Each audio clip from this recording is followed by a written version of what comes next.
पुण्यात्माओं, ठीक है, परमात्मा ने आपका पिछला संस्कार है, आपके अच्छे पुण्य है, आपको धन दिया है, माया दी है, ठीक है, अपना को मकान ठीक सा बना लीजिए, आधुनिक सुविधाएं भी प्राप्त कर लीजिए, आवश्यकता अनुसार, ज़्यादा नहीं। और एक गरीब व्यक्ति है जिसने केवल एक ही मकान मुश्किल से कमरा बना पाया है, एक रसोई मुश्किल से बनी हुई है,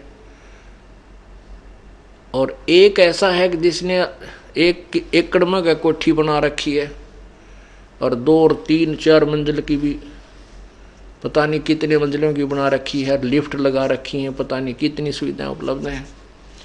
तो परमात्मा कहते हैं कि जो वो गरीब व्यक्ति जिसकी मकान की छत छान वो भी टूटी हुई हो, लेकिन वो भक्ति करता हो, वो परमात्मा को प्यारा है। और वो सुंदर महल में रहने वाला जो भक्ति नहीं करता, वो व्यक्ति अपना जीवन व्यर्थ कर रहा है। राम रटत दारिद्र भलो, टूटी घर की छान, वो सुंदर महल किस काम के, जहाँ भक्ति नहीं भगवान। उन घरों में ना जाने कब के बिजली गिर जाएगी। एक अखबारों में भी पढ़ी थी कि एक व्यक्ति के पास बहुत माया थी, ऐसी कोठी बना रखी थी उसने, ऐसे उसमें जीना चढ़ा रखा था इन पेड़ काड़ा कि उसमें लोडी ट्रक उसकी छत पर पहुंच जाता था। और फिर क्या हुआ, जब उसके अंत समय आया, किस दुर्गति से हुआ, उसी की पुत्री ने, जैसा कि समाचार पत्रों में सुना, उसी की पुत्री ने किसी आपसी संपत्ति की विवाद में वो पिता भी और सौतेली माँ भी और भाई भी, उसके बच्चे भी सारे काट डाले। उस व्यक्ति की कैसी दुर्गति हुई, जहाँ भगवान की भक्ति नहीं, ऐसे कहर टूट जाते हैं। और यदि वो प्रभु की शरण में होता, सद्बुद्धि देता भगवान, उसको भी सद्बुद्धि देता, अपनी बेटी को भी हिस्सा देता, ले बेटी तेरा भी तो भी मेरी तो संतान है, तो ऐसी व्यवस्था करा देता और मोक्ष देता। और भी बहुत से ऐसे प्रमाण हैं। बड़े बड़े जो सेठ थे, वो अपने ही हेलीकॉप्टर के अंदर क्रैश हो जाने से और वहाँ हार्ड खिंड गए।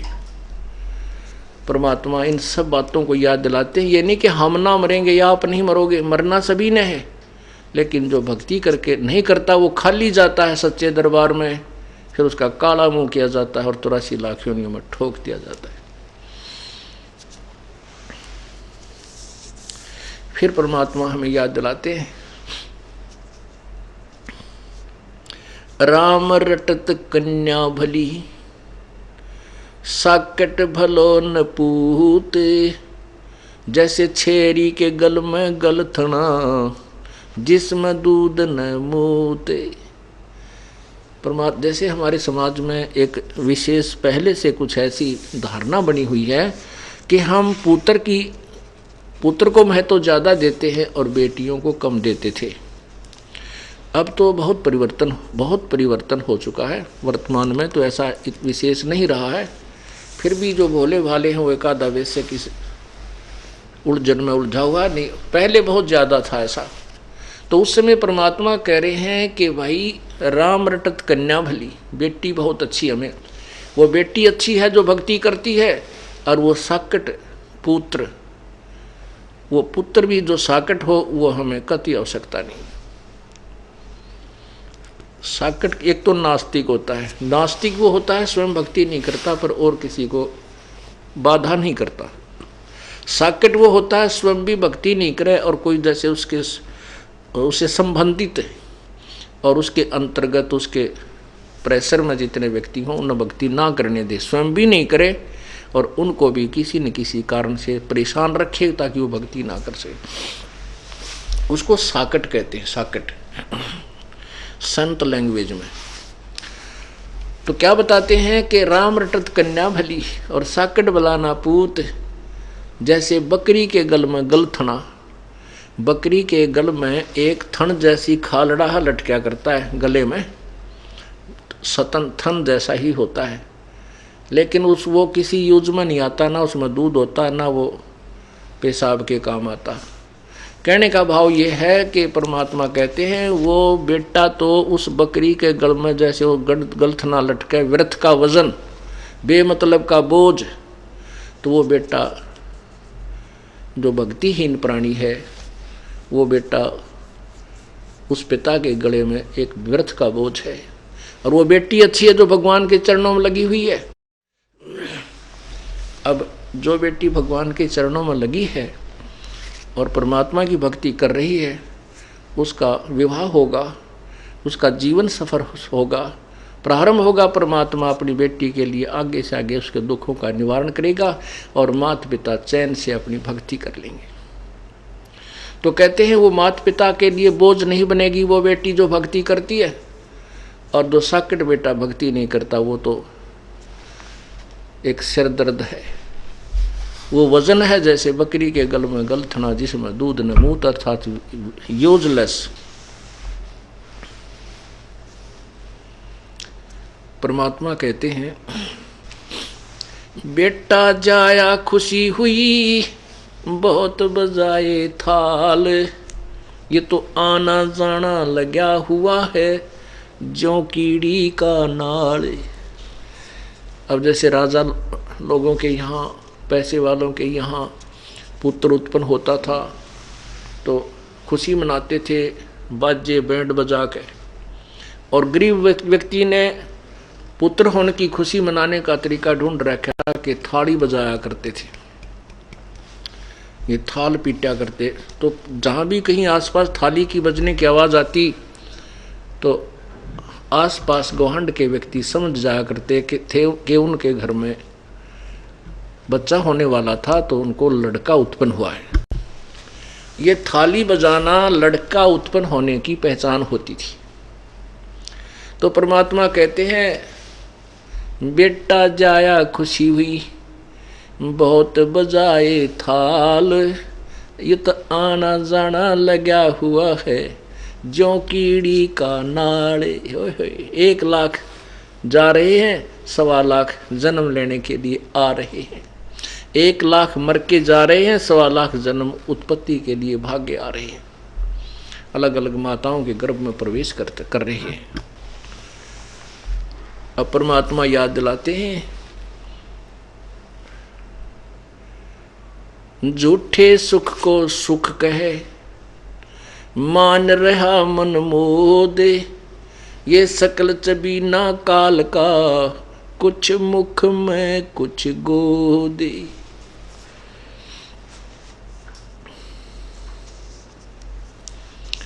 इस झूठे सुख को सुख कहे और ये खुशी मान रहा है ना, ये अनजान मन,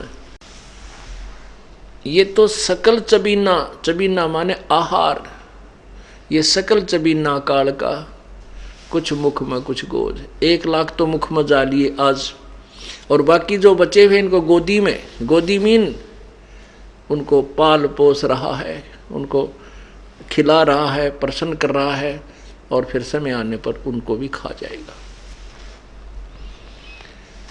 परमात्मा कैसा एग्जाम्पल दे रहे हैं। पतझड़ आवत देख कर, पतझड़ आवत देख कर बन रोवे मन माही, वो ऊंची डारी पात थे अब पीले हो जाही। अब क्या बताता है परमात्मा, क्या बताना चाहते हैं कि भोली आत्माओं, आप यहाँ स्थिर नहीं हो, ये आपका मकान नहीं, आपका घर नहीं है, आपका ठिकाना नहीं है, ये लोक आपका नहीं है। आज यहाँ जन्मे हो, मृत्यु होगी, ना जाने कहाँ नरक में डाले जाओगे। कोई पुण्य है उनको स्वर्ग में रखा जाएगा, और पुण्य स्वर्ग में समाप्त होते ही आपको तुरंत नरक में डाल दिया जाएगा। नरक का पीरियड समाप्त होते तुरंत आपको चलता कर दिया जाएगा यहाँ 84 लाख योनियों। ऐसे ही मरते रहोगे, आते रहोगे, जाते रहोगे। इसलिए बताया है कि जैसे पतझड़ अब आएगी, आ चुकी है, अब क्या होगा कि पहले वाले पत्ते पीले पीले होकर के टूट टूट कर गिर जाएंगे और तुरंत ही नई कोपल फूट आएंगी और कुछ दिनों में वो पत्ते का रूप धारण करके हवा में ऐसे लहला रही होंगी।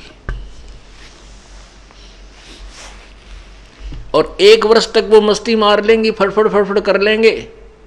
1 वर्ष के हो सकता बीच में टूट जाए, दीते तूफान आ जाए तो वृक्ष ही गिर जाए, वो तो अलग से है। लेकिन ज़्यादा से ज़्यादा उनकी आयु कहते हैं 1 वर्ष के बाद वो जो अब मस्ती मार रहे हैं वो पीले होकर गिर जाएंगे। ये आप जी को हमें समझाने के लिए प्रभु ये हमें एग्जाम्पल दे रहे हैं। क्या बताते हैं? साथी हमारे चले गए, साथी हमारे चले गए, हम भी चलनहार, कोई कागज में बाकी रह रही, तात लगी है वार। परमात्मा हमें बताते हैं कि आपके जो पहले कोई मित्र, रिश्तेदार, भाई बहन या माता पिता, दादा दादी आपके साथ रहा करते, वो चले गए। अब आप भी चलने वाले हो।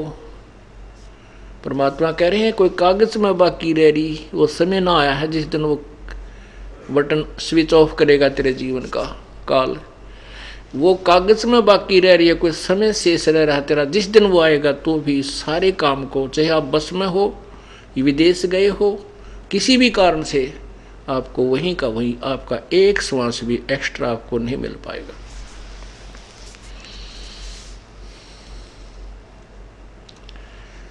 इसलिए प्रभु को मत भूल। हम यदि परमात्मा के चरणों में लगे रहेंगे, उस परमेश्वर की शरण में सच्चे मंत्र का सच्चे ढंग से लगे रहेंगे, जाप करते रहेंगे, तो एक तो ऐसे हमारा परमात्मा हमारे जीवन में वृद्धि करेगा और ऐसी बेमौत नहीं मरेंगे हमारे भक्त, परमात्मा के जो सच्चे भक्त होते हैं। लेकिन जो भक्ति नहीं करते उनके लिए ये शिक्षा उपदेश परमात्मा बता रहे हैं। तो क्या कहते हैं? साथी हमारे चले गए, हम भी चालनहार, कोई कागज में बाकी रह रही, तात लगी है वार। फिर देर को नहीं, जब ये शरीर छूट जाए, प्राण निकल जाएंगे, ये खोखा पड़ा रह जाएगा, कुल के लोग तुरंत इकट्ठे हो जाएंगे और न्यू कहेंगे भाई जल्दी ठाओ, जल्दी ठाओ, जल्दी करो। और कोई लकड़ी ढोने लग जाएगा, कोई कुछ व्यवस्था करने लग जाएगा, और जिसका वो मृत्यु होती है घर में, वो बेचारे बुरा हाल रो रो कर टक्कर मारने लग जाएंगे।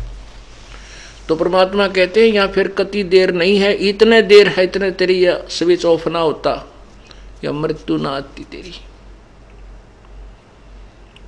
फिर क्या बताते हैं?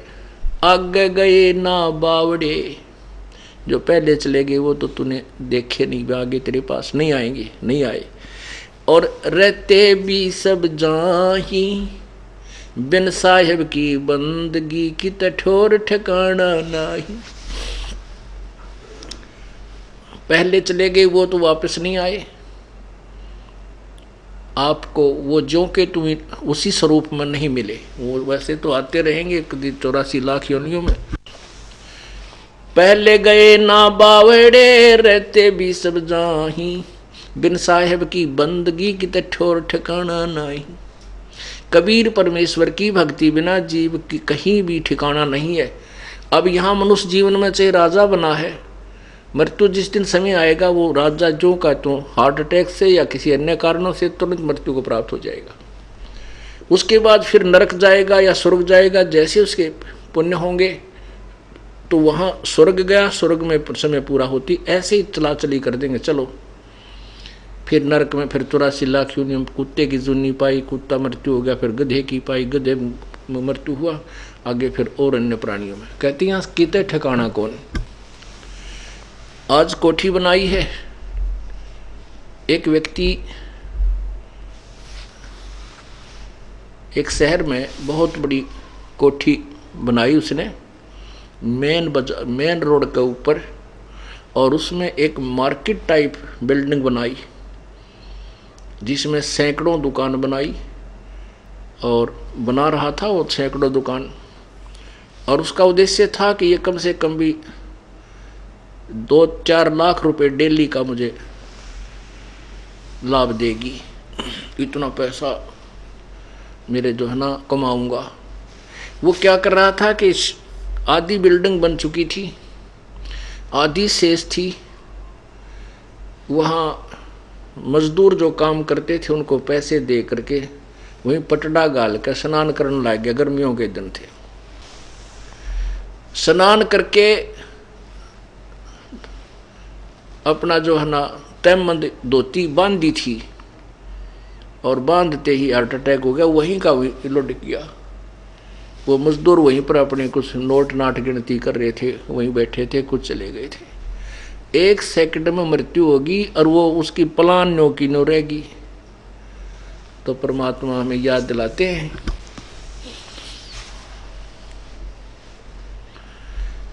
भाई आगे गए ना बावड़े, आगे गए ना बावड़े रहते भी सब जान, और बिन साहेब की बंदगी कहीं ठोर ठिकाना ना, कितने ठिकाना नहीं तेरा उस परम पिता परमेश्वर कबीर जी की भक्ति बिना।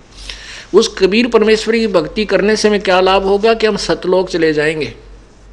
गीता जी अध्याय नंबर 15 के श्लोक नंबर 1 से 4 का एक विशेष विवरण है कि परमेश्वर उल्टा लटका हुआ संसार रूपी वृक्ष है। इस पूरे ब्रह्मांडों को समझो कि परमेश्वर की जो कंस्ट्रक्शन है, इसको उल्टा लटका हुआ संसार रूपी वृक्ष समझो, और जो ऊपर को इसकी जड़ है, नीचे को शाखाएं हैं। ऊपर को जड़ तो पूर्ण परमात्मा समझो, नीचे को शाखाएं रजगुण ब्रह्मा सतगुण विष्णु तमगुण शिव जी जानो। और जो संत इस संसार रूपी वृक्ष की सर्व शाखाओं के बारे में, सभी पार्ट्स ऑफ द ट्री, उस वृक्ष के सभी भागों को बता देगा कि तना क्या है, डार कौन भगवान है और शाखा कौन है, पात क्या है, वो तत्वदर्शी संत है, स वेद विद। तो फिर कहा, जैसे गीता जी अध्याय नंबर 4 के श्लोक 34 में कहा है कि उस तत्व ज्ञान को जो पूर्ण परमात्मा ने स्वयं आकर वर्णन किया है। गीता जी अध्याय नंबर 4 के श्लोक नंबर 32 में कहा है कि जैसा कि मैंने तुझे बताया है अर्जुन, अध्याय नंबर 4 के 25 से लेकर और 31 तक, कि कोई तो भगवान की ऐसी साधना करता है, कोई देवताओं की अन्य देवताओं को पूजता है, कोई पितरों को पूजता है, कोई हठ योग करता है, कोई खड़ा होकर, कोई केवल प्राण अपान की वायु का अभ्यास करके, कोई अपनी ये प्राणायाम करके, इन्हीं को मोक्षदायक मानकर कर रहा है। लेकिन उस परमेश्वर के द्वारा बोले गए अपने मुखारविंद से तत्व ज्ञान में, उनकी वाणी में, उनके मुखारविंद से उच्चारित जो तत्व ज्ञान है, उसके अंदर ये सभी विस्तृत वर्णन दिया हुआ है। और गीता जी अध्याय नंबर 4 के 34 में कहा कि उस तत्व ज्ञान को जो परमात्मा ने स्वयं अपने मुख से बोला है, उस वाणी को तू तत्वदर्शी संतों से के पास जाकर समझ, उनको दंडवत प्रणाम कर। गीता ज्ञान दाता कहता है मैं नहीं जानता उसको, नहीं तो वो जानता होता लिख ही देता है सारे, तो इतनी 18 अध्याय लिखी हैं, 4 लाइन और लिख देता, 4 श्लोक और लिख देता कि ऐसा है, ऐसा लिख, ऐसा कर। तो वो कहता है कि उस तत्व ज्ञान को किसी तत्वदर्शी संतों के पास जाकर समझ, जो गीता ज्ञान से अलग है, भिन्न है। और जैसा फिर वो तत्वदर्शी संत तुझे मार्गदर्शन करे ऐसा कर। उस फिर बताया गीता जी अध्याय नंबर 1 में लिखा कि वो तत्वदर्शी संत की पहचान क्या होगी, इस उल्टे लटके संसार रूपी वृक्ष को वो भिन्न भिन्न पार्ट सहित बताएगा। अब फिर देखिएगा, क्योंकि पवित्र सदग्रंथों को पढ़ने से, सुनने से ज्ञान यज्ञ का फल मिलता है। और गीता जी अध्याय नंबर 4 के श्लोक नंबर 33 में कहा है कि दर्व यज्ञ से ज्ञान यज्ञ श्रेष्ठ है। तो ये ज्ञान यज्ञ जब हमारे समझ में आ जाएगी, तत्व ज्ञान समझ में आ जाएगा, फिर हम भ्रमित नहीं हो सकते। इसलिए हमने इस तत्व ज्ञान को रह कर सुनना और पढ़ना होगा, ताकि हमारा जो भ्रम अंधेरा है वो पूर्ण रूप से नष्ट हो जाए।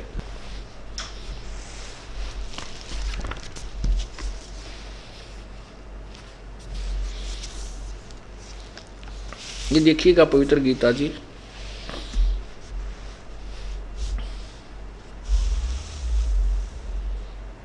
जयदयाल गोविंद का द्वारा इसका अनुवाद है, गीता प्रेस गोरखपुर से प्रकाशित है।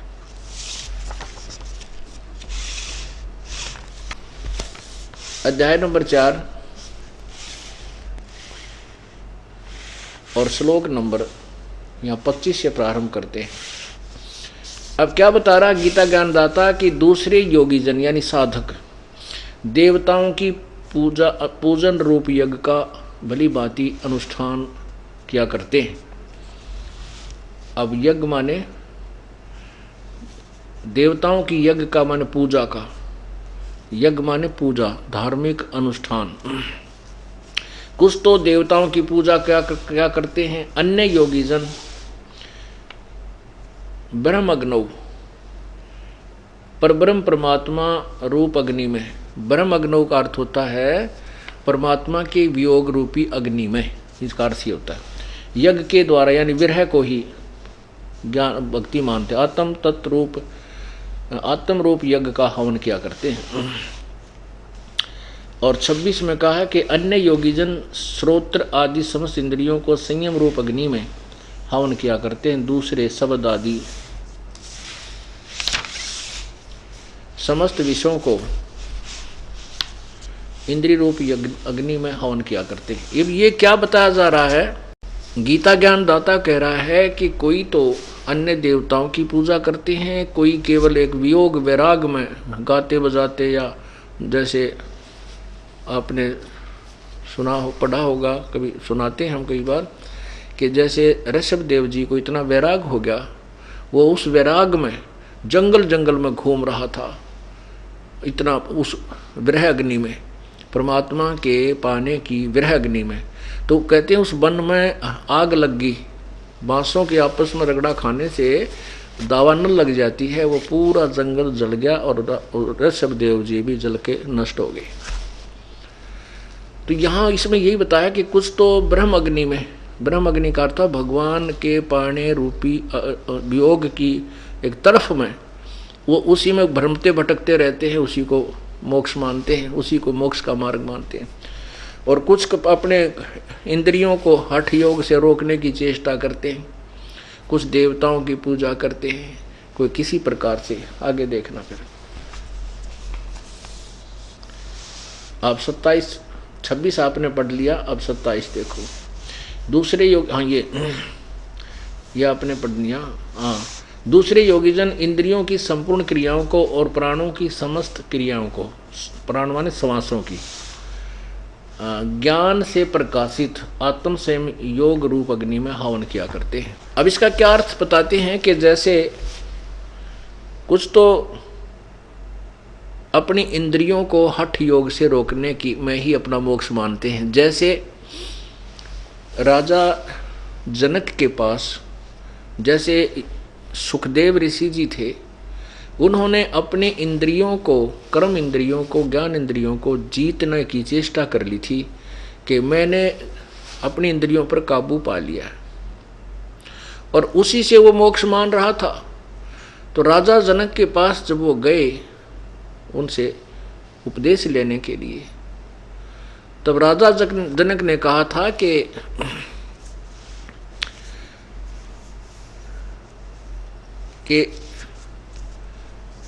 जनक के पुता ना, उसके व्यास के पुत्र, आपने इन इंद्रियों को रोक तो लिया, लेकिन अस्थायी तौर से, ये ना तो किसी की रुकी आज तक।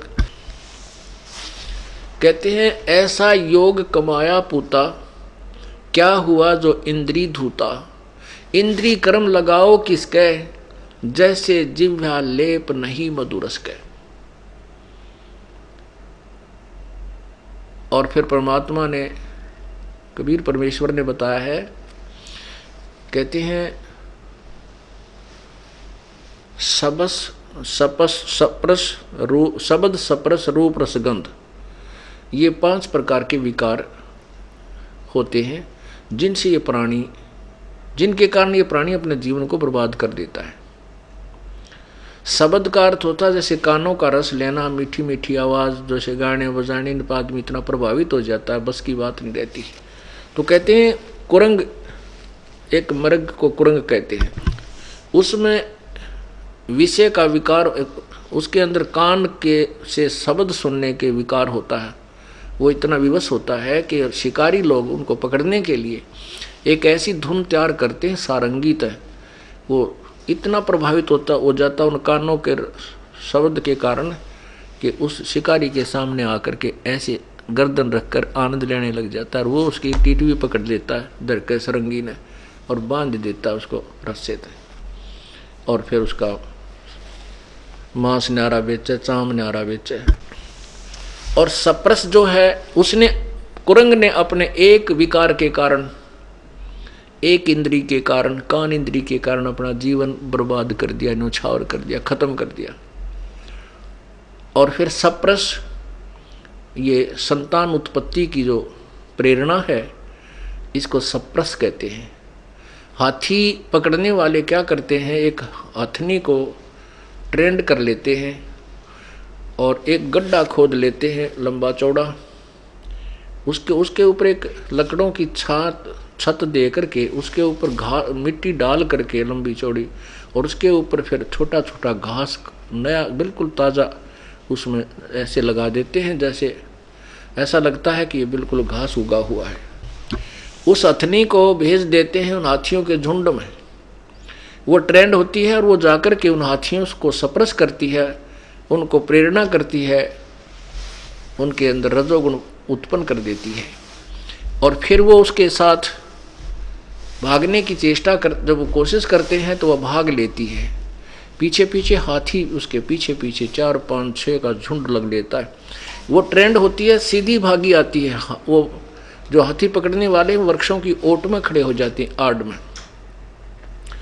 वो हथनी एक बार तो सीधी भागी आती है, हाथी उसके पीछे पीछे भाग रहे होते हैं, वो एकदम साइड काट के और फिर ऐसे ऐसे घूमकर नो भाग लेती है, ऐसे फिर सीधी भाग लेती है। हाथी फिर सीधे ही भागे आ जाते हैं, वो अंधे हो जाते हैं, नहीं देखते आगे क्या है, नहीं तो हाथी सूंघ सूंघ के कदम रखता है, तो एकदम वो उन गड्ढे में आकर गिर जाते हैं जो वो लकड़ी से छत दे रखी थी, और वहाँ रो चंगाड़ मारे, बुरा हाल करे। फिर उसके अंदर उसको हाथी पकड़ने वाले फिर ऊपर से उनका भाले ठोक के खूब उनको नचा के कुदा के भूखे रख के, जो वो कति ऐसे हो जाते हैं तब उनको पकड़ के बाहर और नगर नगर गांव गांव में उनकी दुर्गति करते हैं, उनसे फिर भीख मांगते हैं उनके ऊपर बैठ के। एक सप्रस के कारण, एक रजोगुण के कारण, सप्रस जो एक इंद्री का रस के कारण, उसने प्रजनन इंद्री के कारण के रस उसके कारण उसने अपना जीवन खो दिया। रूप, ये जो पतंग होते हैं, छोटे छोटे जो पतंगे, छोटे छोटे जीव होते हैं, ये दीपक के ऊपर या हाइलोजन जल रही है उसके ऊपर ऐसे भागकर चिपक जाते हैं, उनके बस की बात नहीं, वो रूप के ऊपर आसक्त होते हैं और उससे वो जल करके नष्ट हो जाते हैं।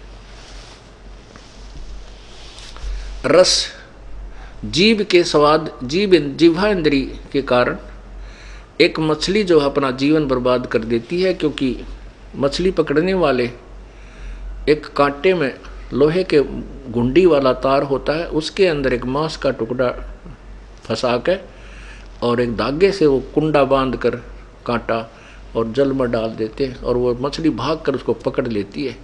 पकड़ते ही वो कांटा उसके हलक में गड़ गया, अंदर जो है ना उसके मुख के अंदर फंस जाता है, और वो झटका देते हैं और ज़्यादा गड़ जाता है, बाहर पटक मारे, और वो मछली ने उस एक अपने जिह्वा स्वाद के लिए इंद्री के कारण अपना जीवन खो दिया। सुगंध, गंध, भौरा एक होता है, भौरा एक आपने देखा होगा, काला सा बूंद सा उड़ता हुआ चला करे, उस भौरे के अंदर नाक इंद्री जो है, नासा इंद्री, ये प्रभावित होती है इसके कारण वो फूल पर बैठ जाता, सुगंध लेने में इतना मस्त हो जाता है, रात्रि में फूल बंद हो जाता है और उसी में अपना जान बर्बाद, वो मर जाता है, लेकिन उठ नहीं सकता। तो यहाँ परमात्मा ये बताना चाहते हैं, कुछ तो दूसरे योगीजन संपूर्ण इंद्रियों की क्रियाओं को, प्राणों की समस्त क्रियाओं को ज्ञान से प्रकाशित आत्म संयम रूप अग्नि में हवन किया करते हैं। कहते हम बहुत अपने आप को साध लिया है, अपनी इंद्रियां रोक ली हैं। परमात्मा कहते हैं कहन सुन की करते बाता कोई ना देखा अमृत खाता। कहते हैं परमात्मा कहते हैं कि कुरंग मतंग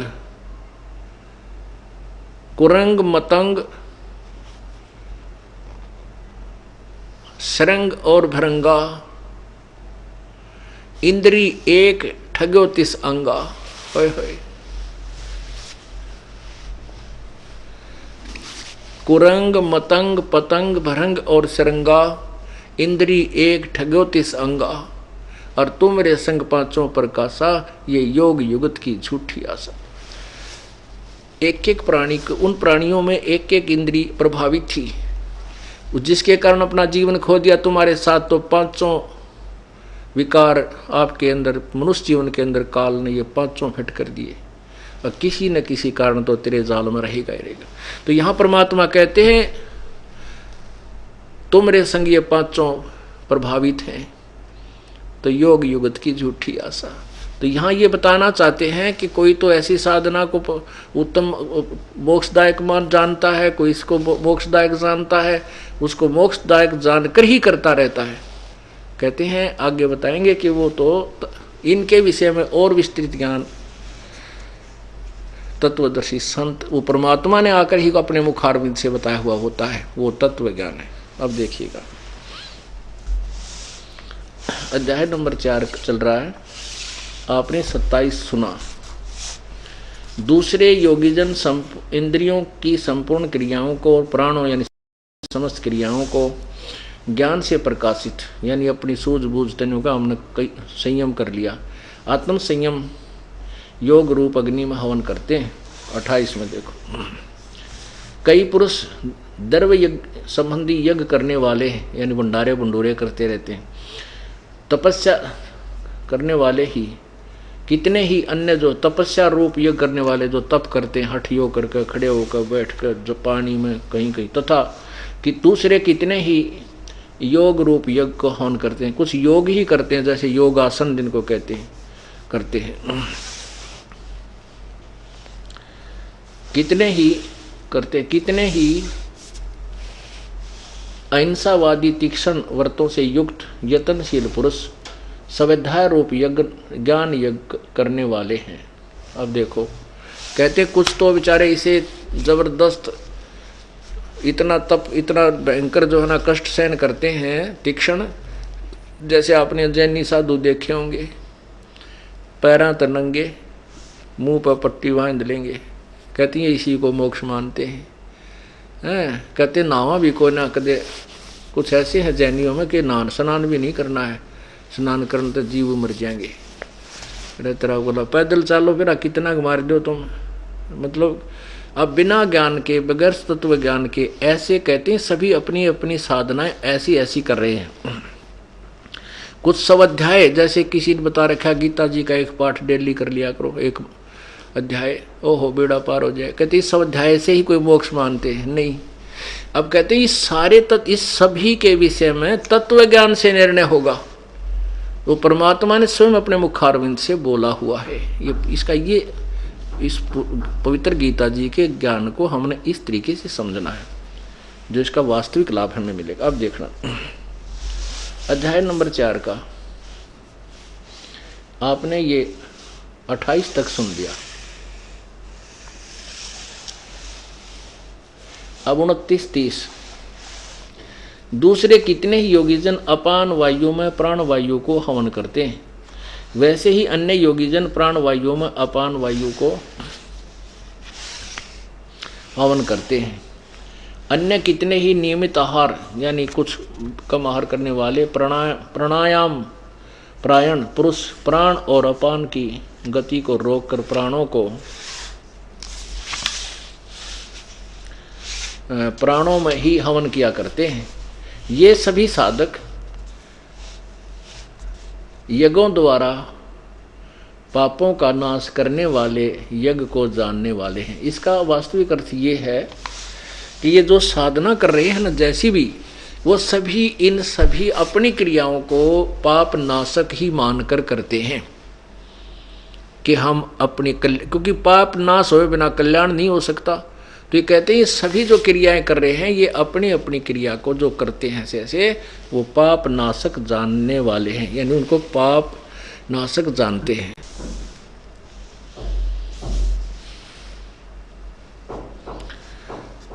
अब आपने 29-30 में क्या पढ़ा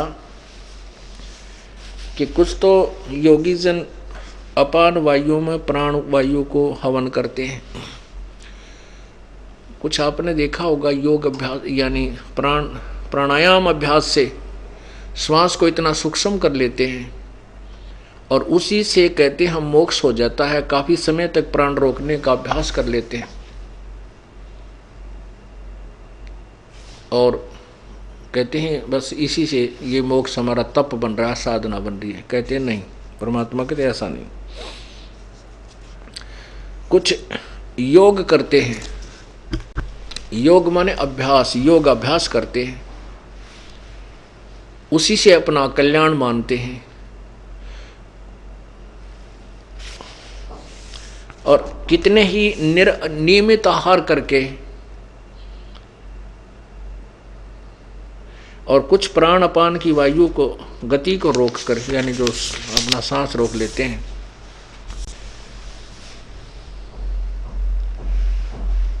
आगे बताया है कि ये वैसे तो सभी समझते हैं कि हम जो साधना कर रहे हैं वो पापनाशक, उनको पापनाशक ही जानते हैं। आगे बताया है कि हे कृष्ण, हे कुरुश्रेष्ठ अर्जुन, ये देखिएगा 31 फिर पढ़िए।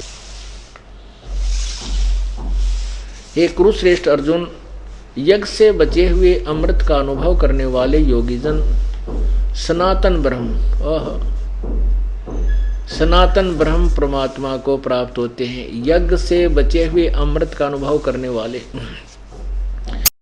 यज्ञ न करने वाले पुरुषों के लिए तो यह मनुष्य लोक भी सुखदायक नहीं है, तो फिर परलोक कैसे हो सकता है, सुखदायक हो सकता है। अब इस पॉइंट को समझने के लिए कि सनातन परब्रह्म परमात्मा को प्राप्त होते हैं कौन? यज्ञ से बचे हुए अमृत का अनुभव करने वाले। अब पुण्यात्मा,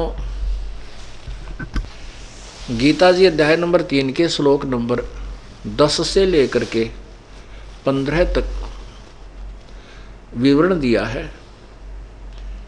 कि प्रजापति ने, परमात्मा ने सबसे पहले प्रजा रचकर उनको कहा था तुम यज्ञ किया करो और कहा था तुम यज्ञ करके उन्नति को प्राप्त करो और तुम यज्ञ के द्वारा देवताओं को बढ़ाओ और वो उन्नत हुए हैं देवता तुम्हें बिना मांगे ही लाभ दिया करेंगे। फिर आगे बताया है कि अध्याय नंबर 3 के ही श्लोक नंबर 14-15 में उसमें क्या बताया कि सभी प्राणियों की उत्पत्ति अन्न से होती है, अन्न वर्षा से होता है और वर्षा यज्ञ से होती है, धार्मिक अनुष्ठानों से होती है। यज्ञ जैसे यहाँ 5 यज्ञ चलती हैं, इनसे सृष्टि का बैलेंस बना रहता है।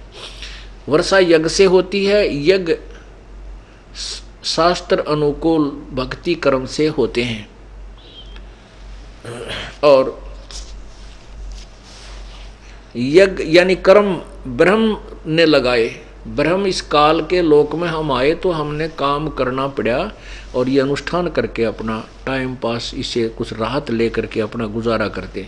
लेकिन हम सतलोक में चले जाते हैं, वह नैस कर्म में हमें सिद्धि प्राप्त हो जाती है, वहाँ काम नहीं करना होता। लेकिन यहाँ हम आए काल के लोक में तो हमारे कर्म लगे, ये कर्म लगाए काल ने, ब्रह्म ने, और इस काल ब्रह्म की उत्पत्ति हुई उस परम अक्षर ब्रह्म से, यानी अक्षर ब्रह्म से, परम अक्षर ब्रह्म से, पूर्ण परमात्मा से। और वो पूर्ण परमात्मा सर्वगतम ब्रह्म, वो पूर्ण परमात्मा सर्वव्यापक वासुदेव पूर्ण परमात्मा ही यज्ञों में प्रतिष्ठित है। यज्ञों में यानी उस पूर्ण परमात्मा को इष्ट मानकर जो साधना करते हैं वो उसको प्रतिष्ठित रख करके कि कबीर परमेश्वर ये पूर्ण परमात्मा के प्रति को इष्ट मानकर, तो फिर उससे जो लाभ होता है वो सभी वो पूर्ण लाभ प्राप्त होता है, वो वास्तविक यज्ञ है।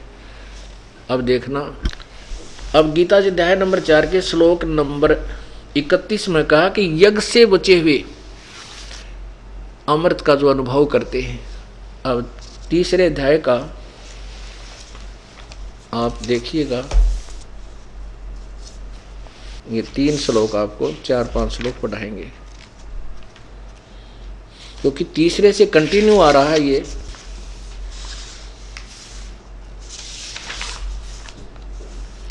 देखिए अध्याय नंबर 3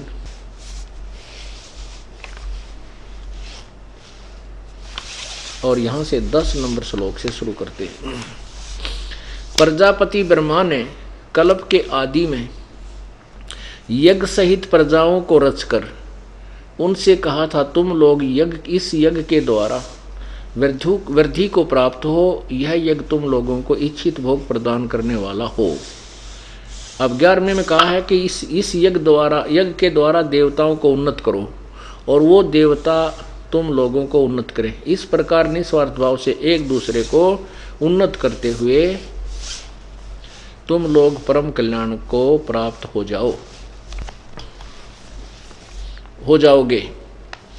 आगे 12 में कहा है कि यज्ञ के द्वारा बढ़ाए हुए देवता तुम लोगों को बिना मांगे ही इच्छित भोग निश्चय ही देते रहेंगे। इस प्रकार उन देवताओं द्वारा दिए हुए भोगों को जो पुरुष उनके बिना दिए स्वयं ही भोगता वो तो चोर ही है। 13 में स्पष्ट किया है, जो दास आपको बताना चाहता है कि यज्ञ से बचे हुए अन्न को खाने वाले श्रेष्ठ पुरुष सब पापों से मुक्त हो जाते हैं। जो पापी लोग अपने शरीर पोषण करने के लिए ही अन्न पकाते हैं वे तो पाप को ही खाते हैं। अब देखो 14 और 15 में स्पष्ट किया है कि संपूर्ण प्राणी अन्न से उत्पन्न होते हैं। अन्न की उत्पत्ति वृष्टि से होती है, यानी वर्षा से। वृष्टि यज्ञ से होती है और यज्ञ विहित कर्मों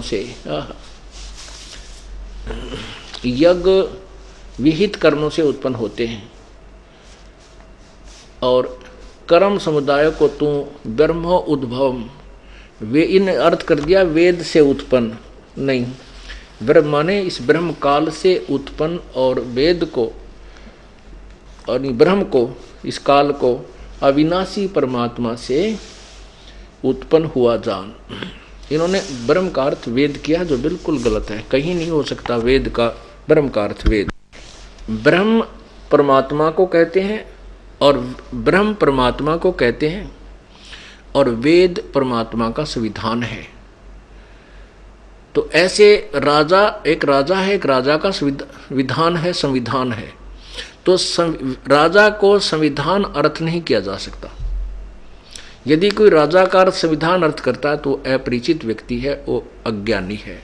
ऐसे ब्रह्म प्रभु है और वेद तो प्रभु का विधान है, प्रभु की वाणी है। परमात्मा अलग है और वेदों में परमात्मा के विषय में जानकारी है, वेद परमात्मा नहीं है। तो यहां कहने का भाव है कि इन्होंने अर्थ इसलिए गलत कर दिया कि तत्व ज्ञान से अपरिचित थे। तो यहां लिखा है कि ब्रह्म की उत्पत्ति वेदों अक्षर पुरुष से हुई, अक्षर से हुई है। अक्षर पुरुष, ये देखो कर्म समुदाय को तू यहां करो वेद से, ब्रह्म से उत्पन्न, यानी क्योंकि काल के लोक में आए तुमने कर्म करके खाना पड़ा। सतलोक में कोई कर्म से नहीं, बल्कि परमात्मा की तरफ से हमें सब वस्तु मिलती है। तो ब्रह्म की उत्पत्ति, ब्रह्म यहां ब्रह्म लिखना था, काल अविनाशी परमात्मा से, अक्षर सम उद्भवम, अविनाशी परमात्मा से उत्पन्न हुआ जान। इससे सिद्ध होता है कि सर्वव्यापी सर्वगतम ब्रह्म, सर्वव्यापी परम अक्षर परमात्मा सदा ही यज्ञों में प्रतिष्ठित है। ये परम अक्षर परमात्मा, यानी परम अक्षर ब्रह्म कहो, परमात्मा को परम अक्षर ब्रह्म ही यज्ञों में प्रतिष्ठित है।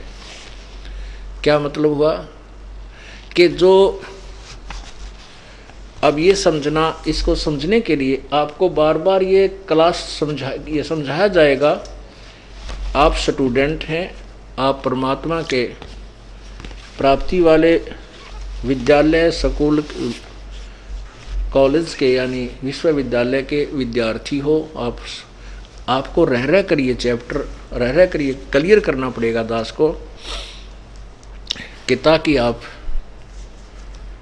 स्वयं तो भक्ति करोगे ही और साथ में अन्य भोली आत्माओं को भी समझा करके इस दास के पास ला करके उनका कल्याण करवाओगे, इस स्कूल में उनको भी प्रवेश दिलवाओगे।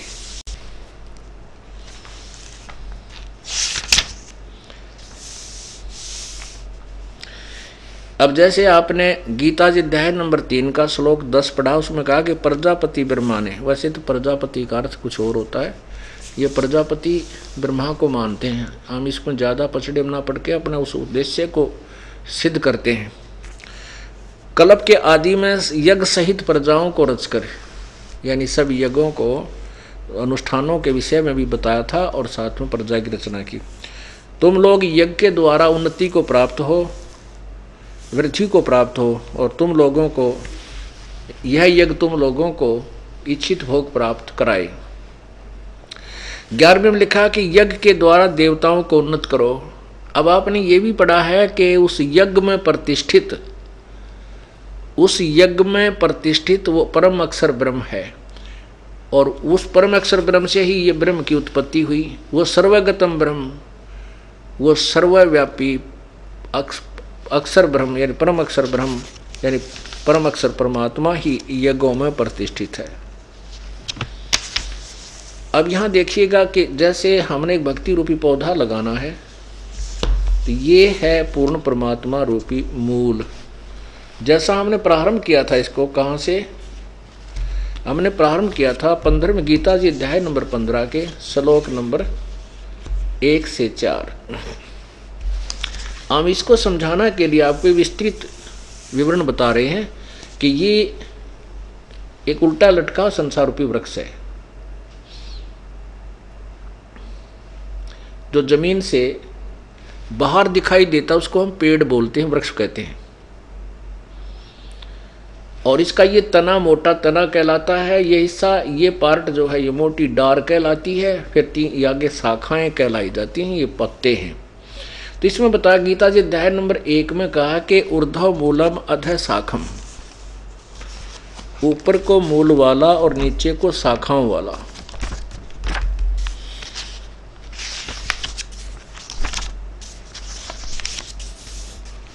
ये देखिएगा पवित्र गीता जी अथ पंचदशो अध्याय, ऊर्ध्व मूलम अधः शाखम अश्वत्थम प्राहो अवम, ये प्रथम मंत्र है। छंदासी यस्य प्रणानी यह तम वेद स वेदवित। इसका अर्थ है कि ऊपर को मूल वाला जड़ वाला, नीचे को शाखा वाला, ये अविनाशी उल्टा लटका हुआ पीपल, संसार रूपी पीपल का वृक्ष है। छंदासी यस्य प्रणानी, इसके जो पत्ते आदि हैं वो इसके विभाग हैं, छंद हैं, टुकड़े हैं। और ये तम वेद, जो इन सब संसार रूपी वृक्ष के सभी पार्ट्स को जानता है, तम यह जो तम माने उसको वेद माने जानता, स वेदवित, वह वेद के तात्पर्य को जानने वाला था, तो वो तत्वदर्शी संत है। यहाँ देखो, आदि पुरुष परमेश्वर रूप मूल वाले, यानी जड़ तो समझो पूर्ण परमात्मा है, और अधः नीचे को इन ब्रह्मा रूप मुख, ये मुख गलत लिखा है, यहाँ देखना, इन्हीं के द्वारा अधः का अर्थ दूसरे श्लोक में अधः माने नीचे, अधः माने नीचे, ये दूसरे श्लोक में इन्होंने अधः का अर्थ नीचे किया है। तो हम यहाँ इसको अधः माने नीचे को, और ये यथार्थ है, अधः माने नीचे को, शाखा माने शाखा वाले। और संसार रूपी पीपल के वृक्ष को अविनाशी कहते हैं, वेद जिसके पत्ते कहे हैं, नहीं, ये इन्होंने गलत कहा है। इसका अर्थ सीधा बनता है कि जिसके पत्ते आदि जो पार्ट्स हैं वो छंद विभाग हैं, यह तम वेद। ये देखो संस्कृत मूल देखिए, छंदासी यस्य प्रणानी ये तम वेद, इन्होंने बीच में घुसेड़ दिया वेद को, नहीं, उसके पार्ट्स हैं, उसके पत्ते आदि, उसके छंद विभाग हैं, ये तम वेद, जो उसको जानता है। वेद माने जानना होता है। ये स वेदवित, वह वेद के तात्पर्य को जानने वाला है, वो तत्व ज्ञान से परिचित है। इसका ये अर्थ बनता है। पीपल रूपी वृक्ष को अविनाशी कहते हैं, जिसके वेद पत्ते कहे गए हैं। जो उस संसार रूपी वृक्ष को जो पुरुष मूल सही तत्व से जानता है, स वेदविद, वह वेद के तात्पर्य को जानने वाला, अर्थात वो तत्वदर्शी संत होगा जो इस उल्टे लटके संसार रूपी वृक्ष के पार्ट्स ऑफ ट्री के जो पूर्ण विवरण दे देगा, स वेदविद, वह तत्वदर्शी संत है। तो यहां देखिएगा, ये है परमात्मा ने स्वयं आकर के, कबीर परमेश्वर ने एक तत्व रूपी संत की भूमिका की थी। उन्होंने आज से 600 वर्ष पहले बताया था इस गीता जी के उल्टे लटके संसार रूपी वृक्ष के बारे में। अक्षर पुरुष एक पेड़ है, निरंजन वा की डार, और तीनों देवा शाखा है, ये पात रूप संसार। तो वो परमात्मा ही तत्वदर्शी संत की भूमिका करते हैं, उनके बिना इस ज्ञान को कोई बता भी नहीं सकता। अब यहाँ देखो न्यारे न्यारे पार्ट्स। अक्षर पुरुष एक पेड़ है, जो बाहर दिखाई देता उसको अक्षर पुरुष कहते हैं। पेड़ दिखाई, उसका अक्षर पुरुष ये पेड़ है, यानी तने से संबंधित होता है। तो ये तना तो अक्षर पुरुष यानी क्षर पुरुष है, ये अक्षर पुरुष है, ये परब्रह्म है। इससे एक मोटी डार निकली, ये ब्रह्म ज्योति निरंजन है, ब्रह्मा विष्णु महेश का पिता है। इस ब्रह्मा विष्णु यानी क्षर पुरुष से, ब्रह्म से आगे रजगुण ब्रह्मा, सतगुण विष्णु, तमगुण शिव जी रूपी शाखा है, और हम इससे आगे पात रूप में हम हैं, संसार रूपी ये पत्ते हैं। अब ये जड़ जो है ये मूल है, ये परम अक्षर ब्रह्म है, पूर्ण परमात्मा है। अब यहां पूर्ण परमात्मा से ही आहार चलता है इस वृक्ष को, तने में आया, तना से डार में यानी परब्रह्म में, परब्रह्म से ब्रह्म में, ब्रह्म से ब्रह्मा विष्णु महेश रूपी शाखाओं में, और फिर इन हमारे पास पहुंचा। अब हमने ये समझना है कि जैसे इसमें बताया है कि तुम देवताओं को उन्नत करो, और वो बढ़े हुए देवता तुम्हें उन्नत करे, और साथ में ये भी कहा कि उस परम सर्वगतम ब्रह्म को यज्ञों में प्रतिष्ठित है, उसी की पूजा करोगे तो तुम्हारे शुभ संस्कार बनेंगे, तुम्हें यथार्थ भक्ति लाभ मिलेगा। वो संस्कार बन के ब्रह्मा विष्णु महेश के पास तुम्हारे अकाउंट में जमा होंगे, फिर ये ब्रह्मा विष्णु महेश तुम्हें वो शुभ संस्कार ही देंगे, अन्य कुछ नहीं दे सकते।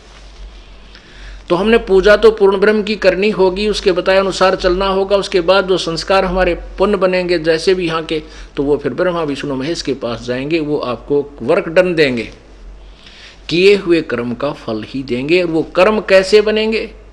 ये कर्म ऐसे बनेंगे। अब देखना, जैसे हम कोई भक्ति रूपी पौधा लगाना चाहते हैं, रोपना चाहते हैं, तो ये है प्रॉपर वे ऑफ प्लांटिंग, ये यथार्थ विधि है पौधा लगाने की। अब यहाँ हम क्या करेंगे, जैसे जड़ को मिट्टी में डालेंगे, दबाएंगे गमले में या मिट्टी में गड्ढा खोदकर, और फिर उसके उस मूल की जड़ की सिंचाई करेंगे, सेवा करेंगे, पूजा करेंगे, उसमें जल डालेंगे, खाद डालेंगे, तो वो खुराक फिर जड़ से तना में जाएगी परब्रह्म में, परब्रह्म से डार में जाएगी उस ब्रह्म में, और फिर डार से ब्रह्मा विष्णु महेश में पहुंचेगी, और फिर वो शाखा जो है वो फलों से लदबद हो जाएंगी, और फिर वो फल हमें प्राप्त होंगे किस विधि से, ये समझना है। फिर देखिएगा, ये है यथार्थ शास्त्र अनुकूल साधना, अर्थात सीधा बीजा हुआ लगाया हुआ भक्ति रूपी पौधा। यहाँ हमने जड़ यानी पूर्ण परमात्मा की पूजा की, इसको प्रतिष्ठित किया। इससे आगे खुराक गई तना में, अक्षर पुरुष में अर्थात परब्रह्म में, फिर डार में, डार से इन तीनों देवता ब्रह्मा विष्णु महेश रूपी शाखाओं में, फिर इनके फल लगेंगे। और अब हम क्या कर रहे हैं, हम उल्टी साधना कर रहे हैं। हमने इस भक्ति रूपी पौधे को उल्टा बो रखा है। हमने टहनियाँ ब्रह्मा विष्णु महेश की तरह हमने पूजा करनी शुरू कर दी, जड़ को छोड़ दिया, हम भक्तिहीन होते जा रहे। अब हम ऐसे पूजा कर रहे हैं जो शास्त्र विधि रहित है, शास्त्र विरुद्ध साधना, अर्थात उल्टा बीजा हुआ लगाया हुआ भक्ति रूपी पौधा।